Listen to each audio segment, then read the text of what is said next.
Okay, well this is a brief introduction to Module 5, those Chapter 12 investments. This module takes us back to the asset side of the balance sheet to cover the accounting and reporting for investments. This is the point in the class where our crazy jumping around the book order finally makes sense. So hear me out. We covered assets in chapters 10 and 11. We learned that you record assets initially at fair value. We talked about impairing assets, and we talked about derecognition of assets. These topics carry over to this chapter, so you already have a good handle on those aspects of investments. Now in chapter 14, we covered bonds in our study of long-term debt, and we talked about premiums and discounts and amortization schedules and the fair value option available for reporting bond investments.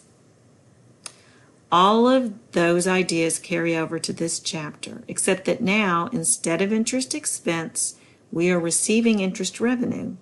And instead of bonds payable, we are the investors, so we record bond investment. Oh yeah, and the premiums and discounts are going to flip as to what kind of balance they carry, but the intuition stays the same. So you have that aspect of Chapter 12 covered as well. In the last module, in our study of Chapter 18, we learned about stock and the rights of shareholders and how dividends provide a return of capital to the owners. Well, in this chapter, we are buying those stocks and we are receiving those dividends, so you understand the instruments we are investing in. So what else gets added to Module 5? There are definitely some complexities that get mixed in. There are 5 different categories of investments that the debt and equity investments will be assigned to. For the debt securities, the categories are based on management's intent. And for the equity securities, the categories are based on the percentage of stock ownership that we have. The subsequent measurement of investments differs between categories of investments. Some categories are reported at fair value, and some categories are reported at amortized cost, and some are reported in a method we will learn for the first time here called the equity method. This chapter is sometimes more difficult for students because of the 5 different categories and rules that are not necessarily intuitive.